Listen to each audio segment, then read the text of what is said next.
Welcome to Money in the Air, the music podcast about neighbouring rights, the royalties you earn from the public performance of your recordings and the business of music in general. Brought to you by IFR, the International Association for Artists and Rights Holders. I'm Andrew, a royalty consultant helping artists to collect on their value. Hi, I'm Gina Deacon. I work for Absolute Rights Management and I work with record labels and artists to ensure we claim the royalty income due to them. I'm Stacey Haber and I'm from Inside Baseball Music Publishing. Hi, I'm Naomi. I'm the head of neighbouring rights at Sony Music Publishing, and I'm one of the co-founders of IFR UK and IFR Education US. Hi, I'm Tanya Oliveira. I work for Transparence Entertainment Group. I focus on World X USA neighbouring rights on the performer side and rights holder side. Welcome back to Money in the Air, the podcast brought to you by IFR, the International Association for Artists and Rights Holders. We're helping you maximize your neighbouring rights income, and today's episode is all about evidence, the evidence you need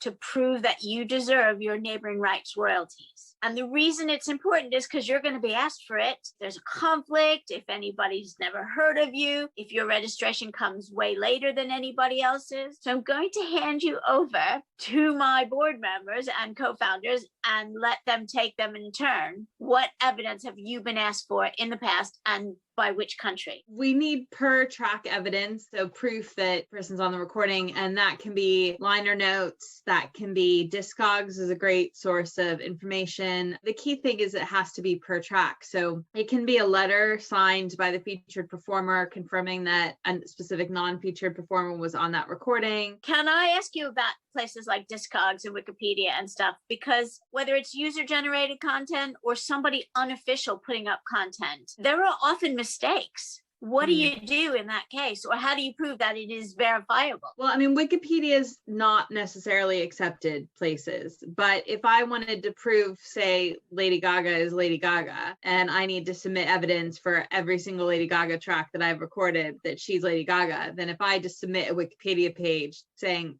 look, Lady Gaga is Lady Gaga, that's fine. You need to submit the evidence. Wikipedia is fine for that, especially with non-featured performers. Wikipedia, because it is user-generated, might not be accepted, or you might need to back it up with something else. You might need two pieces of evidence to confirm that what's on Wikipedia is correct. Interview with somebody who was on the track, or basically something that backs up the initial piece of evidence. It's frustrating when you can see that in the registration on the PPL database, for example, you have an artist featuring XYZ and you can see it's clearly on there, and you're still asked for evidence to prove that XYZ artist is on that track. So that is frustrating because you've got it in the main title. I would understand if it's not listed on the PPL database, but when it is and it's clear and concise, then to actually go ahead and have to evidence that they featured on that track is frustrating. I'm working on one at the moment where it's going back, it's probably a good 10 or 15 years old, the track, I believe, and the older the track, the harder it is to find the evidence, unfortunately. We have an artist who has done vocals on a particular track. I cannot source anything on the internet. Normally you can, as Naomi said, you can do Discogs. We don't use Wikipedia either because I know PPL don't like that. You can find some sort of artwork, something on an internet page somewhere that will evidence the contribution, and that's usually accepted. We can't find anything for this one. So we got in touch with the producer and he was fantastic, and he said, no problem, I know this guy performed vocals, let me email PPL myself, which he did, and the claim was still rejected.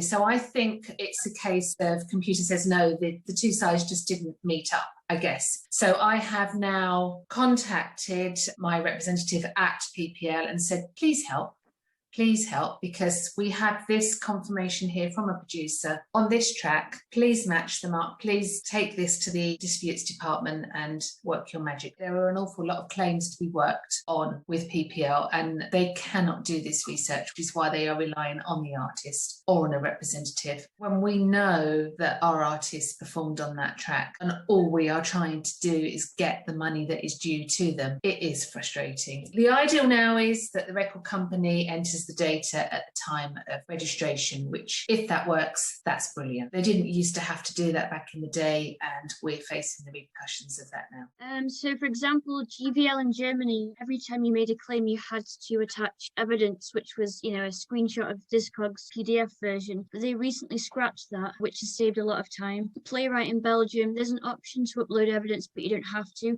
If they have any doubts, your account manager at the CMO will reach out to you and be like, hey, I just want to double check this. But they actually have research teams that cross-check with Discogs all day, every day. I think that's a bit more efficient way of doing things. But I've also encountered similar problems to Gina and Naomi, and I was looking after a session player that he played on a Rolling Stones hits back in the 70s and documented in his memoirs. It's in several rock and roll biographies, autobiographies. He hears it on the radio every day and he's like, that's me playing the keyboards. On Discogs, they credited a different keyboardist. On PPL, they couldn't do anything. The only thing we could do was go to the record label, but they were quite reticent. And to be fair, it was it's nearly 50 years ago. It's who do we talk to? And that was very frustrating, because that's a lot of money being lost, I would say. And these things happen a lot, I think, with all reps. Can you get Discogs to do the correction? I mean, anyone can log in and make a correction. Because it's a hit record, what happens is PPL ring fences very high earning tracks. So even if you try and claim again and then you have evidence from Discogs the next time, they'll be like, no, the record label says no, it's a hard no. Some tracks are ring fenced and there's nothing you can do. On a per track basis, we need evidence, the label copy. The way it happens here is if you are a producer, you get the letter of direction signed when you do your producer agreement. So that covers your sound exchange income. However, you need to make sure that within the label copy, you're being mentioned as what non-featured musician. Are you an instrumentalist? Are you a background vocalist? Whatever it is. And then you have to make sure that you're closing the loop with the AFM at the tail end of it. I'm saying this because it's very difficult to retroactively go backwards and to go get the evidence that you need. It's better to make sure that you have that documentation signed. Right. If it's not signed, it's not going to be accepted no matter what to be eligible. So yeah, get your signed agreement, label copy, make sure that you're mentioned as a non-featured musician,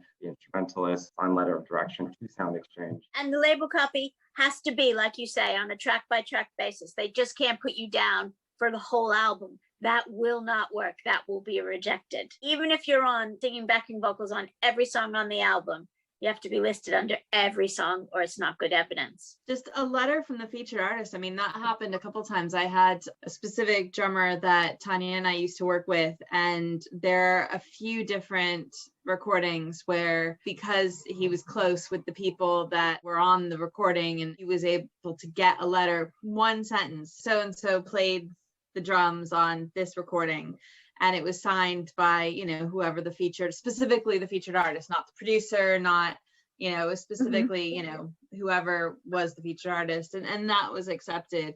I think you can also get 2 confirmed non-featured performers to sign on your behalf as well, but they have to be confirmed in order for you to be confirmed. It's easier if you can get the featured artist to do it, but obviously they won't always do it. And asking even for that, people sometimes feel awkward, sometimes don't have that good relationship with the artist, maybe don't have any relationship with the artist, and the artist gets oh my god, it's going to take money away from me, and then won't do it, which is a crappy thing, but it does happen. Jacksta is good for credit, but the one that is bad, do not use, is All Music, because that is only albums. The amount of people that have sent me their All Music page, and that's not something that's useful.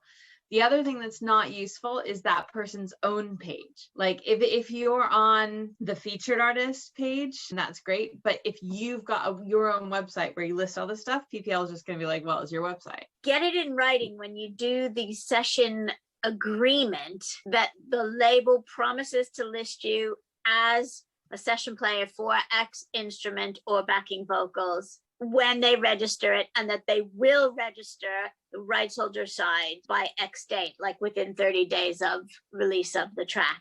If it's in there, there's no confusion, and they won't object, and it's not an awkward thing to ask for. It's not like asking for more money. It's just something they're going to do anyway. Cool. Well, thank you very much. That was fabulous. Remember to go to www.ifr.co.uk